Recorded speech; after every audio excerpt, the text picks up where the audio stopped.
Hello, my name's Duncan and welcome to Back Away from the Donkey and Bath Books. And today is a day I'm going to do a tag. Promise you to the end of the Vlogmas stuff. Probably this week I'll stop doing some more stuff outside, make it a bit more varied. But I just want to do a tag, so I've not done one for a while. So this tag, I cannot remember what the hell it's called. In my notes on that screen there, I have not even written down what it's called. But it's about getting to know me as a reader. And this tag, I will put its name in the title anyway. And I will put it down in the notes. It was originally done by Thoughts on Tombs, which is Samantha, who I do not know, and Mari, and my name is Marines, I think is her full sort of name, and I will have a look at her stuff because I've not really done that. I was just searching around for a tag, and I looked around and saw that Gavin at Genre Books had done this one, because nobody's tagged me recently much, just basically because I've not been around much. So I thought this one would be quite an interesting one to do on this day.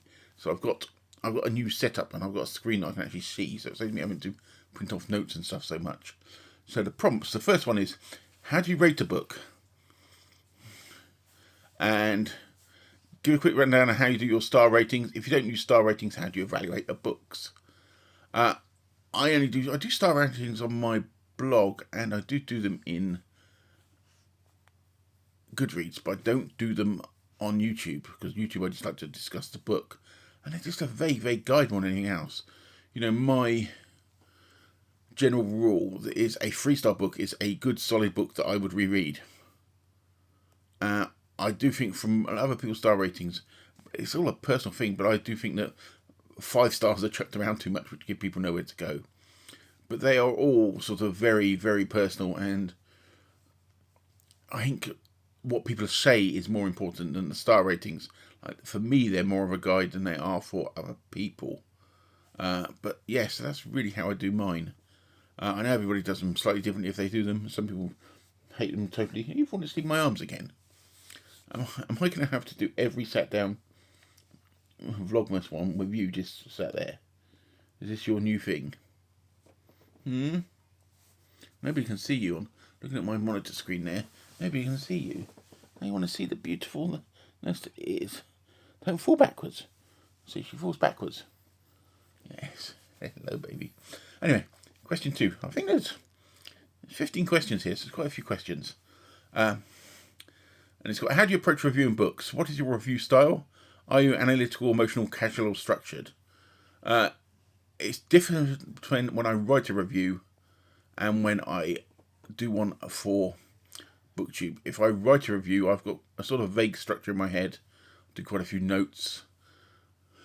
I like to do a bit of history, sort of behind the story, behind the writer, and I will then sort of do a sum up of the story, and then go into sort of the themes and what I think. Just summing up a story is not a review, obviously, because you want the themes and stuff. And when I do one on BookTube, it will differ depending on what I want to achieve with the video. So I can do deep dive, or I can just do some very random stuff. So it's very hard to pin me down on that. There's only a yeah, but I'd like to delve into the story history a lot of the time. So yeah, that's sort of how I've sort of approached reviewing books. I said it just depends where I'm doing them. And I said some of the ones I do on my blog do end up on Goodreads. What I find with Goodreads, generally, if it's going to be a direct copy from my blog, or some occasionally I just put ones that are just really not really proper reviews. They're just sort of an opinion. Let's see what I do. So, what's the book? Question 3 we are. What's the book that made you a reader? Was your first favourite one that got you hooked on? You hooked. What book started it all? I will say that not one single book started it, because my memories is always being a reader. I can't think of, that was my first book. So, yeah, it's basically I've always read. That's it. I always have. You comfy there? Where's the pom chip? Hello. Yeah, sorry. She's just looking around. She's wondered where the Pomeranians have a shared brain cell between the breed, and it goes around all of them. You know, and I'm not sure she's got hers today. She got blown a bit today. But yes, so as I was saying, there's not one single book that said, yes, I'm a reader. And then it's got, do you have a genre niche? Are there certain genres you gravitate toward? Obviously, I'm a science fiction guy. Adore science fiction. Specifically, I love a lot of Golden Age, a lot of New Age, New Wave stuff. Modern stuff I'm not particularly keen on. I don't think a lot of it's well written or as sort of creative as some of the older stuff. I do dip my toes into it. But I also like read some fantasy, like a good delve of historical fiction. And I dip my toes in there. And I also dip my toes in some non-fiction, like a bit of science reading. So I will read most things. But obviously my main thing I main thing I enjoy is a lot of science fiction and a bit of fantasy. Oh, we're standing up now. What are we doing? Ruby's book reviews. So yeah, so that's my sort of genre niche. If you're here, you probably already know that. What are you doing? You're getting in front of my face. I can't see my screen. You see my screen. See what the next question is. Do you generally prefer a character-driven or plot-driven stories? I always find this question rather bizarre. Because to me, we're all here for the story. The story, if you're reading fiction, you're there for the story, and it doesn't matter what drives it as long as it's good. So I will go with whatever was working for that story and for that writer at the time. So I've not really got a preference. As I said, I'm just here for the good stories. Okay, question 6. What's the book you love so much and you don't care if others don't like it? What's the one book you love enough for everybody? I will show you this. I mentioned this book before. It's Dream Park by Stephen Barnes and Larry Niven. I've got 2 copies of it. This is the one with a wonderful Jim Burns cover. But this is the one I originally brought, which is the cover I always remember. And it came out about 83 in the middle of Dungeons and Dragons and role-playing games being really popular, and I was playing a lot at the time. And it's about this futuristic park where they go to play role-playing games, but they're live action, and they use holograms, and the main story around this is involving solving a murder. And to me at the time, because I was playing a lot of role-playing games, it was like how I saw playing them. There's no sense of virtual reality or anything. It's all real sets, like almost film sets, but with lots of holograms and actors, and it just felt very, very real. And I love the book, and I think it's really good. There's about 3 follow-ups, 3 sequels, 3 or 4 sequels. There's the Moon Maze game. I can't remember the other ones. They're not as good, but the original Dream Park, I love it. It's one of my favourite books of all time. It may not be great literature.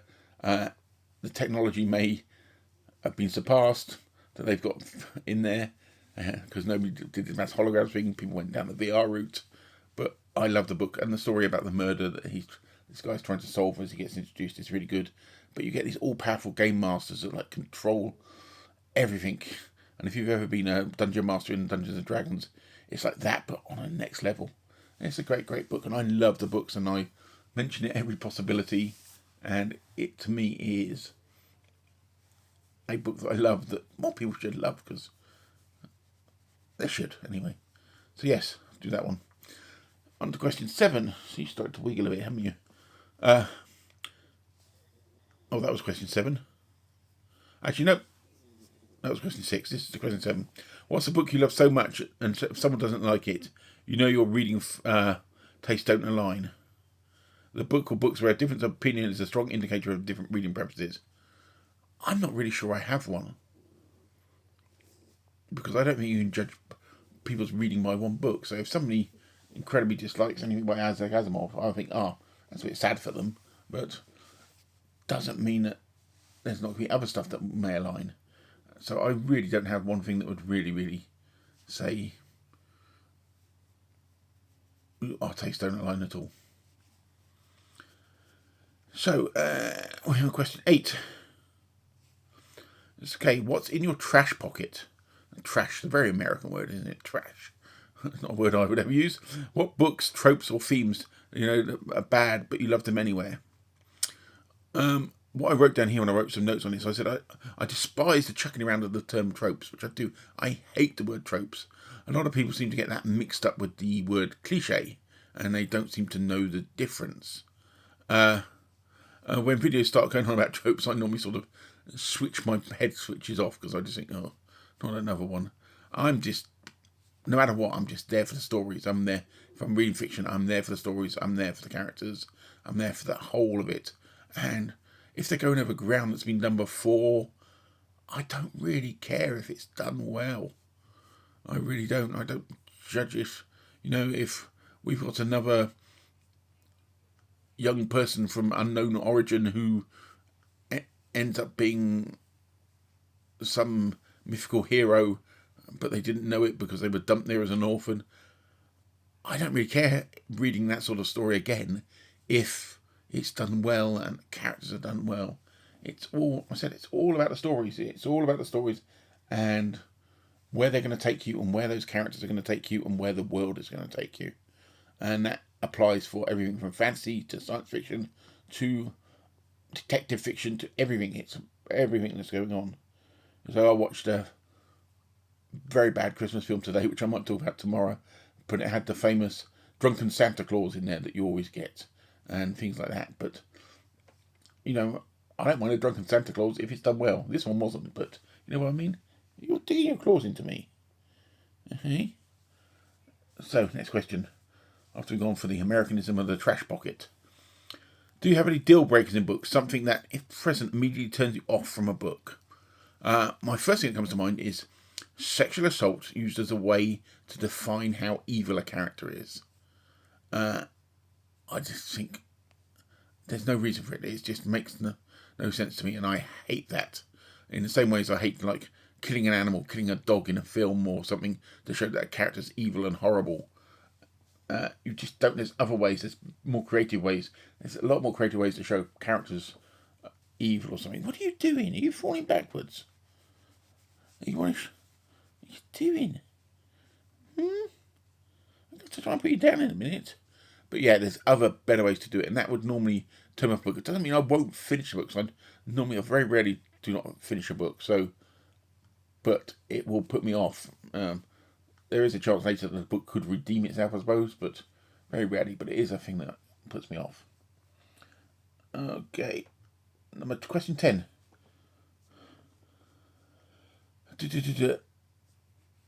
What's the strong opinion you have about a book released within the last year? Whether it's overrated, underrated, or just a take you need to share? Well, I don't read many books that are published in the year they're published. But this year I did read one, which is John Scalzi, When the Moon Hits Your Eye, which is about a moon made of cheese. Yes, it is well worth reading. He managed to do it, but the question that goes through the whole of the book, which you'd see, is, but what type of cheese? And we still don't know what type of cheese it is. So yes, that's my only opinion on the book. I'd like to know what type of cheese it is. And I said that caught me on a good year, a year that I'd actually read a book that was published in that year. You finished? What are you doing? You just want to show off, don't you? So, and then question 11. What do you look for in writing? What makes the book stand out for you? Is it the prose, style, themes, voice structure, or something? As I said earlier, I'm here for the stories, and it needs to all work together. So you can have fancy prose, and it can still be a terrible book because the story doesn't work, or the characters don't work, or the world that's been created doesn't work and you just don't. It's not believable. So it's not a specific thing I look for. It just needs to tell what it wants to tell and tell it in a good way. The characters need to be believable. The world needs to be believable. If detective such and such a person is in a police station, you need to believe that he's in this police station and he's a policeman. And so really, really, that doesn't matter. It doesn't matter how fancy something is written, how beautiful the prose is. If it's not working for the story or the plot, it's pointless. Question 12. How do you decide what to read next? Do you plan ahead, mood read, follow external factors, hype, recommendation, arcs? It depends on many things. I've got a vague idea of books I want to read, but then I go off on tangents because I may see something on BookTube that I want to read, or I may suddenly just get an interest somewhere and think, oh, I need to read that, or something may sort of spark my interest. Like, I've reread this year a load of Heinlein books, basically on the premise that I saw that somebody who follows me started reading a booktube channel. He read a Heinlein book that I'd not read, and I read the Heinlein book and I actually hated it, but I normally like Heinlein. But then I went off and read a load of his other ones that I really, really like, and I'm just about to start another one actually. And I just went down that hole and other stuff, and I just follow things, and I've been a bit obsessed with quite a few graphic novels and things, and sometimes if I watch something, and it's just whatever appeals to me at the time, and I will go down big rabbit holes of searching for things. I do that quite a lot. Ooh, you're making my arms ache now. So, where are we? That was question 12. Question 13 is, where do you get inspiration for your booktube content? What sparks your video ideas? Other creators, trends, personal reading experiences? Dog walking. Other booktubers sometimes do. I said I will go down huge rabbit holes and start to read. I've got a video coming out early next year, which I'm also going to do before Christmas. That I recorded it. Well, anyway, I've got all the stuff ready for it and wrote a script and everything about Joseph, because I've discovered that the Duelist Ridley Scott film was based on a Joseph Conrad novella. So I went down the rabbit hole and read the novella, and then I rewatched the film, and I've got everything prepped for a video on that I was going to do, and that's just like a typical sort of weird little rabbit hole I go down. And there was things I just sort of go down, and I just get this ideas and think, oh, that looks interesting. Or I might see some booktuber or somebody talking about a book and it might spark interest down another one. Anyway, so yeah, it depends on lots of things. 14. If you could make any book go viral now, what would it be? Book you think deserves more attention and why? Wilson Tucker, The Long Loud Silence. The most fantastic, underrated, from 1971, post-apocalyptic, grim book. It's only small. Everybody read it. It should be a classic. Well, it is a classic, but it should be a well-known classic. Because it is a stunning book. It's grim. It's like a creeping apocalypse. And I love it. And I read it last year. And I'm going to reread it soon, I think, because I need to reread it because it is just surprising. And Wilson Tucker, I've delved into his stuff after I've sort of discovered him, and I think that everybody should do it. And I said it was really famous at the time, and for some reason it's just sort of one of these ones that people sort of not ignore, but just sort of let go by, but it needs a lot more love. What are you doing? You're moving again, aren't you? I'm waiting for you to hit me or something, aren't you? Okay. Question 15. Some booktubers with reading tastes similar to yours. I think it's quite difficult because I don't think all booktubers have the same taste. Even ones who cover not similar ground to me, some of the stories, things like Gavin at Genre Books. Even Roy reads anything, covers some stuff I do, but then he goes off on Victoriana. And you've got many others. So I will say I am not going to specifically state booktubers, even though I've just mentioned a couple, because I think you should just go and watch all the booktubers, but you should also watch ones that don't adhere to your tastes, because that is always very interesting. Because you pick up things, you get ideas, and it may open you to read things that you wouldn't normally do. Because I follow a bunch of booktubers that I have no real interest in what they're reading, but I like their content, and they have at points got me to read stuff that I wouldn't normally read. So yeah. I'm not going to tag anybody in this video because I think most people may have done this, and this is like a special Vlogmas edition. And little Ruby here, who keeps leaning backwards, and she probably looks really well. It probably looks like she's constipated or something. But I said she doesn't seem to have the Pomeranian brain cell this week, so don't know what she's doing. But anyway, I will see you tomorrow, and hopefully tomorrow I won't be sat here. I will be showing you something else for Vlogmas Day 3, but that's the end of Vlogmas Day 2, and we know it's the most wonderful time of the year, don't we? And hopefully I won't be sat around with this little doglet in my... Oh, what are you doing now? What are you doing? I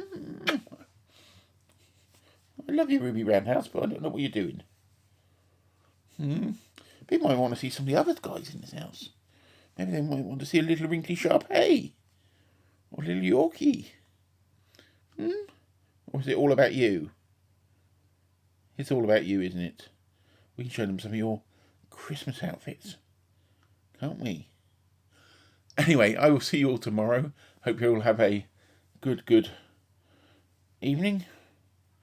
And I am going to put this little girl down and probably get on to quickly edit this and get this up. I'll speak to you all very soon. Bye for now.